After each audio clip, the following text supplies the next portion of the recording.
Okay, welcome to the main section of today's podcast where I'm here to welcome Nocturne Bloom to Music Fishbowl. Hello, Nocturne Bloom. Hello, thanks for having me. Hello, no, thank you for coming onto the podcast. Really happy to have you here. I've been listening to your single, Aching. I think it's fantastic, by the way. As most people who know me will know that your music is right up my street. So Oh, very nice. much happy to have you here. The first thing I do ask every artist, though, sometimes it's an easier question, sometimes can be a bit of a harder question, and that's what genre would you say best describes your music for someone who's not heard your music yet? That is kind of a difficult one that you kind of have to ask yourself when you start music as well. I would say alternative acoustic because I write songs on my acoustic guitar, but I'm very much into the metal, new metal, alternative Mm. scene. So I love the electric side and everything, but right now I'm just writing everything on acoustic. So I would say alternative acoustic, kind of folky, but on the darker side of that, if that makes sense. Definitely, yeah. It's kind of got that gothic sort of old style gothic sound, hasn't it? In a way. Yeah. Yeah, kind of the folklore style of gothic sound, I think, Yeah, yeah, is like that. definitely within the song Aching, I think. Yeah, the next question I always ask, and this kind of helps us go a bit chronologically in terms of your musical life, is what were the first things you were hearing in the household growing up? What music were you hearing just Yeah, playing that's a good around you? The question. first things. Um, UFO, Aerosmith, um, Scorpions, things like that, like kind of more rocky stuff. Blondie, she was a big influence in the household as Hmm. well. And then we had the kind of other side of it that was like Dixie Chicks, like Hmm. country side of it as well. Um, so I think the main albums were like Aerosmith big ones and like Dixie Hmm. Chicks and Open Spaces. They were the two Yeah. main influences from being young. Yeah, I mean, I love the Dixie Chicks, by the way. So Yeah. very happy to hear that. I'm a massive fan of their I forget the name of it now because I haven't listened to it in a while. It's a bluegrass album. It's got Landslide on it. That cover of Yeah. Landslide, which I think came around in the early 2000s. I absolutely love that. My first record was Wide Open Spaces as well. That's the Oh, first one that was it? I discovered from the Dixie Chicks, and Yeah. yeah, there's some fantastic tunes on that record. So it's nice to hear a fellow Dixie Chicks fan here. Um, Also, well, my next question will be: when did you start discovering your own music? Where did that come in? Oh God, I feel like actually in primary school, Really? in That's primary early. school, Early. we used to, there was me and a couple of friends, we used to write lyrics, like see if we were going on a school trip, we'd write them on the Mm, bus, like on our wee notepads and be like, yeah. to the teacher, look at our, we're writing a song. And then from there, when I got into high school, I decided like I actually quite like writing poetry, and my Mm, gran was very good at poetry. She had a few like published and stuff. So I yeah. think I probably got that from her, and my mum, she used to write a bit of poetry, so that was a good way for me to start getting into songwriting. Was probably started as poems and then thought, how could I put music more behind this and turn it into like Mm. a song structure rather than a poem. Yeah, so that all started, I guess, during English classes, I'd imagine. Would that be with Yeah, the poetry and things? yeah, uh-huh. Um, I would say so, and definitely high school was like the time where you go through so many Mm, emotions and things that getting things out on paper was important for me. That was a good way to yeah. process for me.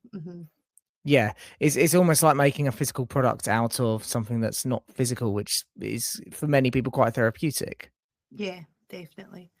Yeah, I mean, so how does that then progress? So when do you start like picking up a guitar or picking up an instrument, should I say? Because obviously guitar might not be the first one.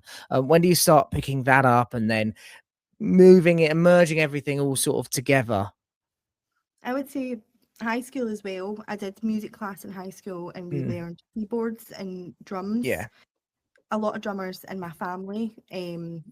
So drums was kind of a natural talent of mine, and then Mm, singing came with that. But I wouldn't say that I did anything with it for a long, long time. And then when I was out of school, I wrote a song with someone and they played the guitar, and that was the first yeah. time I'd ever sat down with the intention of writing a song, Mm, and we did record it, but unfortunately I don't have access to that anymore because it's mm, from so long ago. yeah. So I thought I really missed that, like the fact that I had a song and I don't actually have it anymore. So I thought, why don't I try and recreate it?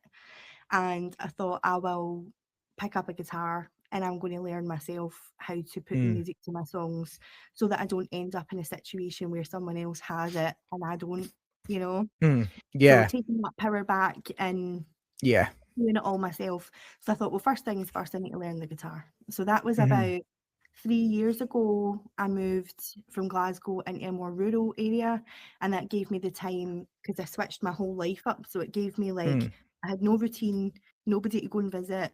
My whole yeah. routine changed. So I had that time to sit and actually go, I could pick up the guitar now and give it a shot. So that was probably 3 years ago. And then when I actually started going into it, probably say about 2.5 years since I started, and I started on electric. Mm, So I didn't learn any chords or anything. I was just yeah. like, I'm going to play. It was Slipknot Psychosocial. I was like, I'm Oh, going to throw yeah. myself straight into the deep end and learn all the techniques out of one song that you probably need for that genre of music, Yeah. which I did. And it did teach me a lot. Um, and then I thought it's time now to learn acoustic. So I bought an acoustic guitar. Mm, So I'd say I've been songwriting in general now for just over a year. And Aiken was the first song that I wrote, and it's the first one that people resonated with. So I thought that will be the first one that I'll record then, because it's the one that people remember the most. yeah. When they kind of sing it back to you, like it's got that wee hook that everyone sort Mm. of seems to pick up. So yeah, that was the first one to be recorded. Yeah, so I mean, I've got a couple of questions to ask from what you said there. So first of all, I want to ask about your family.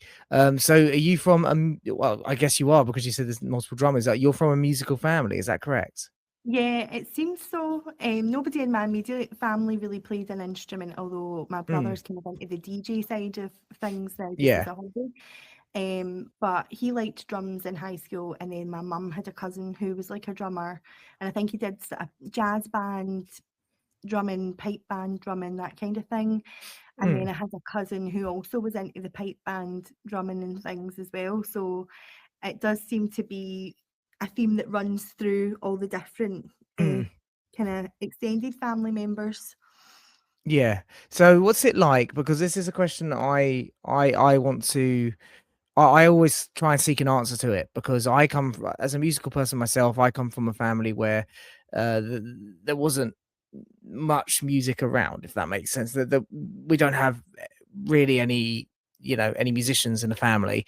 Mhm. We have music fans, but only in my sort of late teens and adult life did I discover that there actually were music fans who had vast collections of music and would go to, see prog rock bands and things like that multiple times per year and things. And um, so my question to you is with that, is what is it actually like being surrounded by so much music, whether it not just, not necessarily immediate family like in the household, but just Mm. to be surrounded by musical people and know that they are there and be able to see them from that young age. What's that just like? It's fun. I would say the extended family we didn't see so much, but the drummer did come. Even I think it's James. He came and my Mm, mum got us a drum set, me and my brother, and he came and taught us, gave us some lessons. So mm, that was really fun to be able to do that away from school and the pressure of school, and it was more fun. So learning, like the first thing I learned to play was Nirvana aneurysm mhm, on the drums, like yeah, away from school. But my mum, she did play the guitar, and my dad played the guitar as well.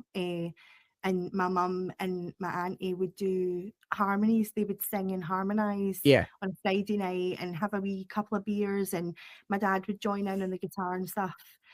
And that for me was definitely a big influence, because mm, I would want to stay. It's the only time I'd want to stay home and not go out with my friends, because I would just sit yeah, and take that in and be like, this feels like magic. This feels yeah, like a special moment where mm, you're not going to get this again. yeah, And I'd say that when it came to time to go, I'm going to get on a stage. That's what I kept in my mind, was like, my mum has done this, my auntie mm, has done this. this is just like a rite of passage, is just stepping on a stage and just giving Yeah. it a try. But my dad also, he picked up the saxophone eventually. So that was quite fun. So I'd say we all just sort of give things a go and there's no Yeah. pressure to get it right, so that kind Yeah. of environment is definitely more productive for someone to try a lot of things and see what sticks. Yeah, I guess it's zero pressure, isn't it? If there's no pressure to get it right, then there's zero pressure at all to even get it right or wrong, right? There's no Yeah. pressure at all. Exactly. And it's just, if you enjoy it, do it. If you don't, Yeah. don't. Yeah, exactly. Yeah, to do what you want to do and empowering freedom, basically, isn't it? Yeah. Yeah. I also wanted to ask you because you mentioned there, obviously, you originally were in Glasgow and then you moved out to a rural part of Scotland. I wanted to ask, and this is a question I don't always ask people, and I don't always get a chance to because it really depends where people are from. But where you come from a place where there's such a rich musical history and also such a rich folk history and a rich history of folklore and things.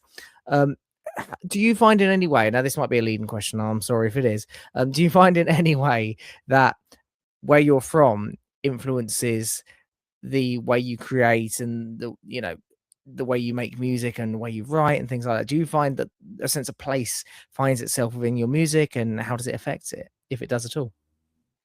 I think that's really interesting because in two ways, I'm kind of split 50-50 on that. Because Mm, where I grew up, there was a very strict divide between, if you're alternative, you're an outcast, and if you're mm, not, like everyone else. So leaning into that side of culture and dressing alternative and stuff was like a brave mm. choice. And it Yeah, feels the same making alternative music and not just doing what everyone else yeah. does. Mm, Because even if you look at your playlist and things like that, and you go, I don't fit there, I don't fit there, I don't fit yeah. there. And so you're like, should I just be more palatable? Mm, But yeah, what would be the point, you know? yeah. But then on the other side of it, I do feel a very strong sense of connection to the Celtic side Mm, of things. There is a strong feeling in me of like elder energy, ancestral energy rooted in the Scottish culture that I think for storytelling and for respecting the art of the spoken word or the written word and playing instruments with your hands and getting your hands dirty to make yeah, music as well, that's something I'm discovering with the production side of things. It's tempting to just throw a plug in on everything and make everything super mm, neat, but where's the emotion? Can we keep the yeah, emotion while doing that? It's striking a balance. I'm mm, learning about that just now. But then when you stand up on a stage, the emotion comes, you're with the audience, there's that electricity, the silence, like they can feel the pain in the music. And mm, I think definitely being able to channel emotion feels like of this country, because yeah, folk music in pubs, jam nights yeah, where I live, people just get together and they just have a right good go at whatever, and they all yeah. support each other. And I'd say definitely where I'm living at the moment, there's a musical culture that's very supported and rooted in storytelling and just having a go. So Yeah, that's I really mean, fun. that's the thing. That's one of the reasons I wanted to ask. It really doesn't surprise me where you now are currently that could influence your music, especially being someone who's listened to the single. It's like, Aching's full of these rootsy sounds, right? That just feels ripped out of, you know, the the Celtic countryside, right? That's what I Yeah. feel like. There's so many of those sounds, and I promise you, I will talk about the single very soon. But I also want to talk about your musical influences because Mhm. what you mentioned earlier about the type of the genre that you try and not put yourself in, but the genre you say best describes where you're at right now. Mhm. What influences musically, as in musician wise and artist wise, do you have come around to your music as it is now, basically? I would say Evanescence are a big influence for me. They're one of my Mm, favorite bands because vocally, Amy Lee is just like top tier mm, for yeah, me. yeah, she is. And with like the heaviness of the guitars behind it, but they also Mm. have their ballads where they really shine as well. It doesn't always Mm. have to be heavy, it can be Yeah. more stripped back. I feel like that will probably play a part in my music. Like I love a bit of heaviness and I love a bit of stripped back. Um, Stained as well were a big influence Mm. in my teenage years. I feel like Yeah. their music spoke to me through some emotions that, you know, you just listen to a song and you can relate your own story to it. They had Yeah. so many of those songs for me that I Mm. was like, wow, you don't even know you're like saving my life right now with these Yeah. words, you Yeah. know?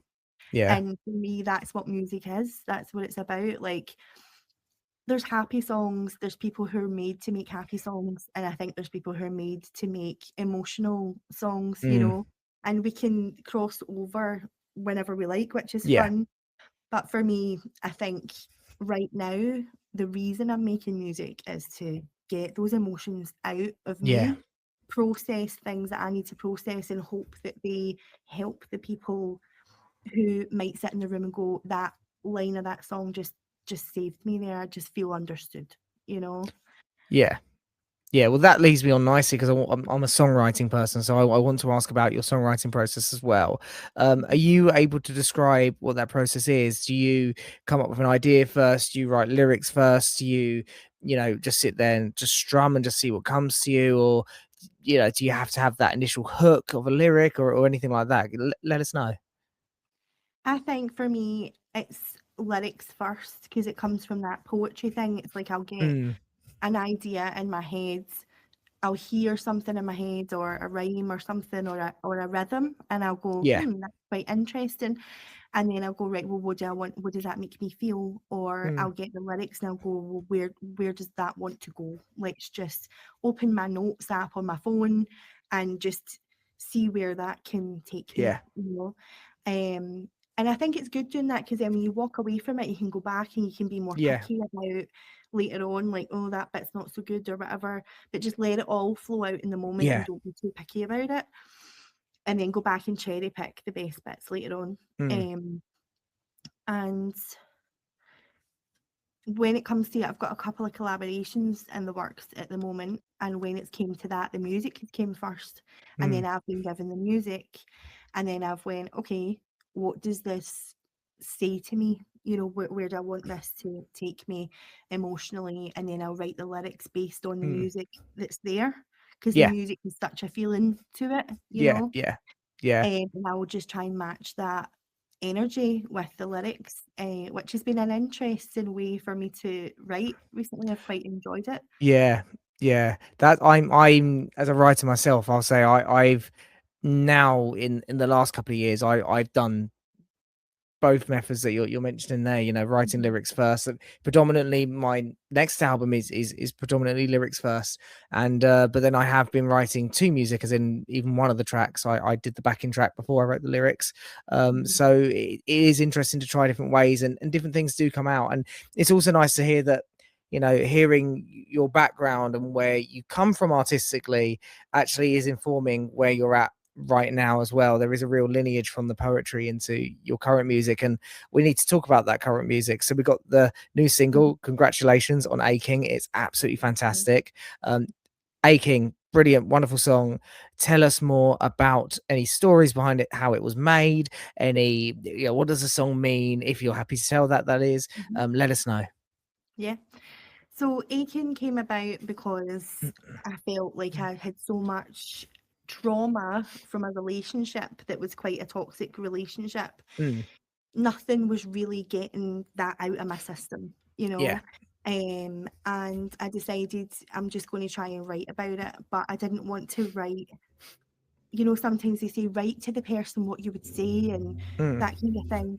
So this is sort of like an open letter to that person, mm, but also in a way that's like, I'm not going to give you my energy. You're not going yeah. to be a part of my energy anymore. So I would say it's sort of a tale of surviving things that try to break you, but the power that comes from walking away, even if it's Yeah. difficult, but there was a lot of gaslighting in that situation. So it's about the Mm. confusion of not knowing where you stand Yeah. in yourself when you walk away from something. You can come away a bit broken, and then trying Yeah. to find how to trust your own self after something like that. Yeah. And I just thought there's not a lot of songs that I've heard that speak to that in such an honest Mm. way. Mm. And so I'm trying to write the lyrics in the way that is honest, but leaves enough room for each person to relate their own story Yeah. to the lyrics without them being too Mhm. precise on one thing, you Yeah. know? Yeah, no, it's a wonderful track, and I have to say that there's so much. What I like about it is how much space there is in the track. I really admire that because it's just, although it's got this kind of lush production to it, the production just allows room for everything to kind of move in place. It's like gorgeously produced, like really is. Yeah, it's amazing, and yeah, I just want to say congratulations once again because I think it's absolutely brilliant. If you haven't heard it, do go and check it out. Obviously, I will put links to your Spotify Mhm. down below so people can as well. But we also need to talk about how you're now releasing music too, because you are, I'm going to say, a fairly new artist on the East London Recordings roster. Yeah. And that's the label that I am very proud to have my music on. And yeah, you're now on that label too. Tell us about how that all came to be. Yeah. I know that was a bit of a funny one. Basically, I had started doing TikTok live streams, Mm, just when I felt able, because yeah, I have like chronic illness, so I can't go out and gig in the way that people would go out yeah, a lot and gig and things. And so I thought, well, if I'm having a good day, I'm going to try and go TikTok live, yeah, and like, play yeah, my songs and try and find a wee audience, a wee group of yeah, people. And Lenny, she's on ELR, so yeah, yeah. she found me on there. Mm, And we started chatting and we became kind of friendly and started supporting each other's content and things on there, because we just liked what each other did. yeah. And then she had mentioned to me about East London Recordings, but I didn't have any music out at the time, and I wasn't Mm, sure I was ever going to release any music at the time. And then when I did decide to start trying to learn production, once Aiken actually came to fruition, I went, well, maybe we could put this on your Bandcamp and mm, stuff like that. So then that's how it came about. So then after speaking to her about it and what East London Recordings does and all that, hmm. I know that for me, I would love to be able to put an EP out for Yeah, CD or vinyl or whatever. yeah, And they obviously, like, that's one of their passions. yeah, So it just made sense to me to sort of like knowing that that's one of the goals eventually, to be with a group of people that have got the same goals, but also a wee community where, because yeah. it's lonely, it can be lonely being a musician. I Mm, find that nobody's as passionate about your music as you are, right? So when yeah, you're trying to talk to your friends about it or talk to your partner about it, whatever, there's only so much that they can say, that's yeah, good or whatever. But yeah, sometimes you need actual feedback, and having that community there with ELR, I find that to be really helpful, you know, yes. and just knowing that other people know what kind of a journey you're on just makes it less lonely. Exactly. Yeah. There's a, and I know, like, if a job says, oh, if you're in a job interview and they go, oh, we're just like a family here. I know that's seen as a red flag for a job, but I think for a record label and for a space within music, uh, an industry that can be incredibly toxic, can be, at times it can be a who you know, not what you know, and it can be an unkind industry, and it can even at times can be a boys' club, which isn't great, and all these things. It's kind of like it is nice to have an actual group of people who feel like a family, and as someone who has met up now twice with multiple people. Obviously I've met up individually with some members, and obviously Fumes, who runs the show, is a close friend of mine, from before the East London Recordings was Right. reignited. It is nice to have that family that's really safe and secure, and there is no negativity there. It is it's just support. Even if you ask their opinion on something, they're going to tell you if they don't agree with what you're saying for your opinion on your own music, they will tell you it in a really constructive and in a way in which it doesn't feel like a criticism. Yeah. And they give you actionable feedback as Yeah, well. Because yeah, that's the key when people just go, "Oh, it's good." So you're like, "But what does that mean? What's good about yeah, it? And what can be changed?" Or but talking to a bunch of musicians who have been through the same process, they can give you stuff that you can actually yeah. work on if there's something to change. Yeah, exactly. You've got musicians who have been in there for, well, you've got musicians who have been doing music for 20 years in there. You've got musicians who have been doing music for several weeks on East London recordings, right? And Mm.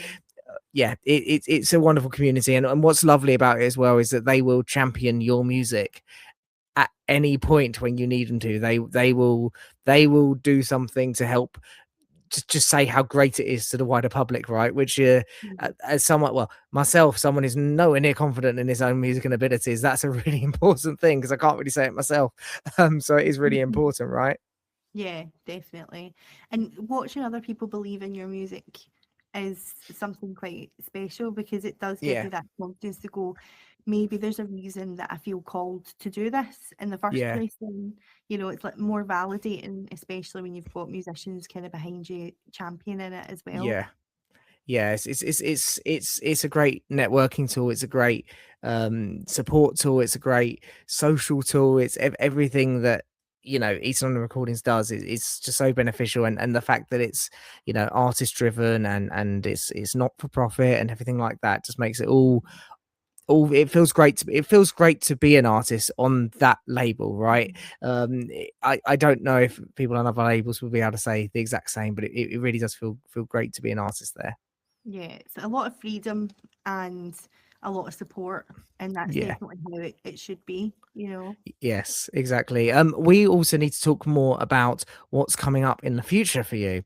So, Nocturne Bloom, what have you got coming up in the future? Any new music? Anything else? What would you be able to tell us, if anything at all? Yep. So my second single, Secrets of Skin, is something I'm working on producing myself again, currently at the moment.